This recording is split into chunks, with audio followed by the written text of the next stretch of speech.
আসসালামু আলাইকুম। আমি ডক্টর মোহাম্মদ ফেকাউল ইসলাম, শিশুরোগ বিশেষজ্ঞ। আজকের আলোচনার বিষয় হলো ব্রঙ্কিয়াল অ্যাজমা বা বাচ্চাদের যে হাঁপানি, সেই বিষয় নিয়ে কিছু ভ্রান্ত ধারণা মানুষের মধ্যে আছে, সেই বিষয়ে আলোচনা করব। তো এই ব্রঙ্কিয়াল অ্যাজমা বা শিশুদের হাঁপানি কি, সেটা একটু প্রথমে জেনে নেব আমরা। এটি একটি ক্রনিক অসুখ।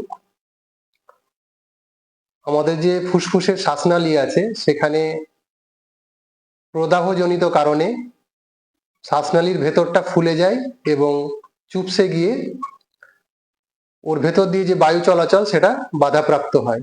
তার জন্য বাচ্চার শ্বাসকষ্ট, সাঁই সাঁই শব্দ করা, রাতের বেলায় প্রচন্ড কাশি, বুকটা চেপে ধরে থাকা, এই ধরনের সিমটমগুলো হয়ে থাকে। এটার যদি সঠিক চিকিৎসা করা যায় এবং রেগুলার ডাক্তারবাবুর ফলো আপে থাকা যায়, তাহলে বাচ্চা সিমটম কন্ট্রোল থাকে। এই ক্ষেত্রে দীর্ঘদিন ধরে ওষুধ চালাতে হয় এবং এক্ষেত্রে স্টেরয়েডের একটা বড় রোল আছে। এবার দীর্ঘদিন ধরে যদি স্টেরয়েড চালানো হয় ওরালি বেস করে, তাহলে সেক্ষেত্রে অনেক সাইড এফেক্ট থাকে।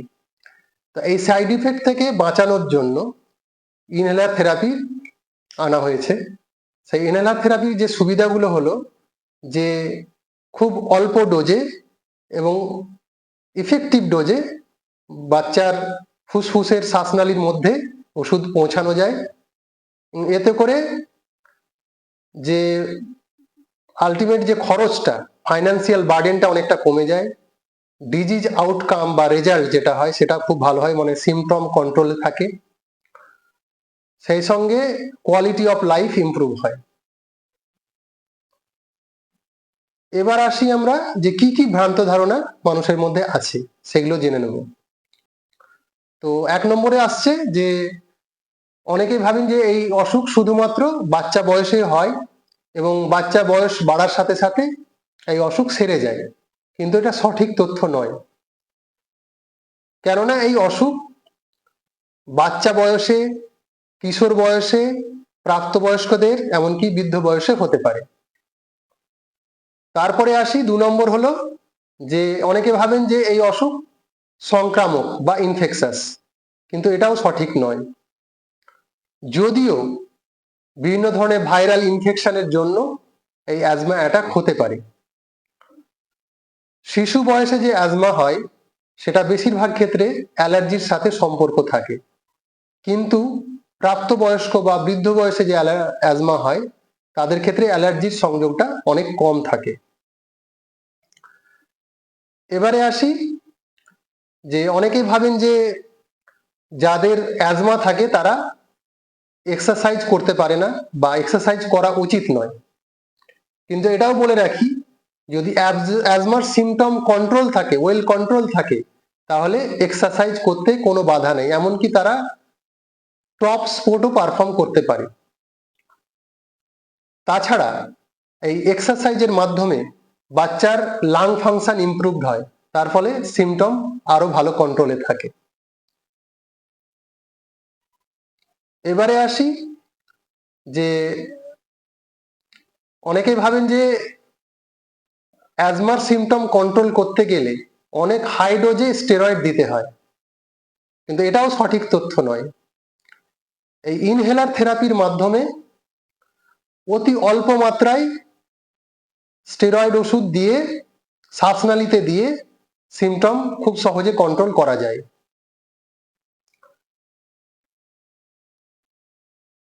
এরপরে আসি যে অনেকে ভাবেন যে বাচ্চার যখন সিমটম থাকবে না তখন চিকিৎসা করার প্রয়োজন নেই, সিমটম থাকলে শুধুমাত্র চিকিৎসা করতে হয়, কিন্তু এটাও সঠিক নয়। কারণ হচ্ছে এই অ্যাজমার যে ইনহেলার থেরাপি, এটা হচ্ছে বেস্ট থেরাপি।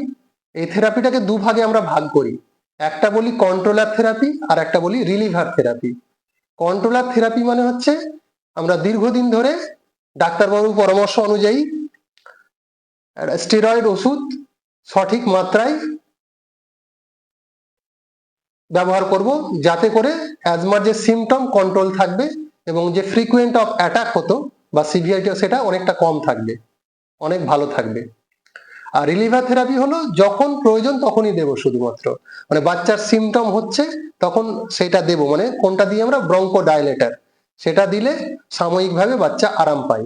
বাচ্চা যখন ভালো থাকবে সেই রিলিভার থেরাপি বা ব্রঙ্কো ডাইলেটার প্রয়োজন হয় না। তো সেক্ষেত্রে আমরা দেখলাম যে বাচ্চার সিমটম না থাকলেও আমরা ওষুধ ব্যবহার করব, না হলে আমাদের যে অ্যাজমার যে মেন চিকিৎসা বা চিকিৎসা দিয়ে যেটা কন্ট্রোলে রাখা যায় সেটাই হবে না। কারণ আমরা যদি স্টেরয়েড ওষুধ বন্ধ করে দিই, মানে ডাক্তারবাবুর পরামর্শ ছাড়াই সময়ের আগে, তাহলে মানে ইনহেলার ব্যবহার করার আগে যেরকম হতো অ্যাটাক বাচ্চার, সেই রকমই হবে আলটিমেটলি। সেই জন্য ডাক্তারবাবুর পরামর্শ অনুযায়ী আপনি কন্ট্রোলার থেরাপি আর রিলিভার থেরাপি যেরকম বললাম সেটা মেনে চলবেন। এরপরে আসি যে অনেকে ভাবছেন যে বাচ্চার অ্যাজমাদের আর কি, অ্যাজমা অসুখের প্রত্যেকটা রোগীরই একই ধরনের সিমটম থাকে, কিন্তু এটাও সঠিক নয়। প্রত্যেকটা পেশেন্টের আলাদা আলাদা সিমটম থাকে। কারো দেখবেন যে শুধুমাত্র প্রচন্ড রাতের বেলায় কাশি নিয়ে প্রেজেন্ট করে, কেউ প্রচন্ড সাঁই সাঁই শব্দ, কেউ প্রচন্ড শ্বাসকষ্ট নিয়ে, কেউ আবার বুকটা চেপে ধরে আছে, এরকম ভাবে কিছু সিমটম প্রেজেন্ট করে। এমনকি এটাও দেখা যায় যে একই পেশেন্টের বিভিন্ন এপিসোডে মানে বিভিন্ন অ্যাটাকে বিভিন্ন সিমটম নিয়ে তারা প্রেজেন্ট করতে পারে। এবারে আসি যে অনেকে ভাবেন যে এটা হ্যাবিট ফর্মিং, মানে একবার ব্যবহার করলে এটা বারবার ব্যবহার করতে হয়, বাচ্চার অভ্যাসে পরিণত হয়, কিন্তু এটাও সঠিক নয়। কারণ হচ্ছে যে ওই যে আগেই বললাম যে কনসেপ্টটা, যে ইনহেলার এর দুটো ভাগ আছে, একটা হচ্ছে কন্ট্রোলার থেরাপি, রিলিভার থেরাপি। তো অসুখের প্রয়োজনে, অসুখটা এমনই অ্যাজমার ক্ষেত্রে যে এই ক্ষেত্রে ওষুধটা আমাদেরকে ব্যবহার করতে হবে সঠিক টাইম অনুযায়ী, যেভাবে ডিউরেশন ধরে আপনাকে ব্যবহার করতে বলা হবে সেটাই ব্যবহার করবেন। এটা অসুখের প্রয়োজনে আপনাকে ব্যবহার করতে হবে। কিন্তু অন্য ক্ষেত্রে যদি আমরা ইনহেলার ব্যবহার করি, ধরুন অসুখটা অ্যাজমা নয়, তো সেক্ষেত্রে হতে পারে যে ওর হয়তো একবার লাগলো তারপরে আর লাগলো না, কিন্তু অ্যাজমা যদি হয় বারবার লাগবে বা সময় ধরে, বেশি সময় ধরে আপনাকে ব্যবহার করতে হবে। এখানে অভ্যাস হওয়ার কোনো ব্যাপার নেই, বরং এই ধারণার বশবর্তী হয়ে আপনি যদি ইনহেলার সময়ের আগে বন্ধ করে দেন, তাহলে ইনহেলার থেরাপির যে গুরুত্ব সেটাই আপনি বুঝতে পারেননি, তাহলে সেক্ষেত্রে সিমটম স্বাভাবিকভাবে কন্ট্রোল থাকবে না। এবারে আসি, অনেকে ভাবেন যে এই স্টেরয়েড ইউজ করলে, ইনহেলার থেরাপি দীর্ঘদিন ধরে ইউজ করলে বাচ্চার গ্রোথ হ্যাম্পার হয়, কিন্তু এটাও সঠিক নয়। কারণ দেখা যায় যদি বাচ্চার সিমটম ওয়েল কন্ট্রোল থাকে, তাহলে একটা নর্মাল বাচ্চার যেরকম গ্রোথ হয়, এই ওয়েল কন্ট্রোল অ্যাজমা সিমটম ওয়ালা বাচ্চাদেরও গ্রোথ একই রকম হবে। কিন্তু যদি সিমটম কন্ট্রোল না থাকে, অ্যাটাক বারবার হয়, তাহলে স্বাভাবিকভাবে সেই বাচ্চা যদি বারবার অসুস্থ হয়, তাহলে অন্য বাচ্চার তুলনায় গ্রোথ একটু হ্যাম্পার হবে। কিন্তু ওষুধের জন্য বা ইনহেলার থেরাপির জন্য এই ক্ষেত্রে গ্রোথ হ্যাম্পার হওয়ার কোনো জায়গা নেই। তো এছাড়াও আরো অনেক ধরনের ভ্রান্ত ধারণা আছে। আমরা মেন যে ভ্রান্ত ধারণাগুলো আছে সেগুলোকে তুলে ধরার চেষ্টা করলাম। আশা করি এর মাধ্যমে আপনারা অনেক কিছু জানতে পারলেন এবং এই ধরনের ভ্রান্ত ধারণা থেকে দূরে থাকবেন, যাতে করে বাচ্চা ভালো থাকে। আপনারা নিজেদের খেয়াল রাখবেন। খোদা হাফেজ।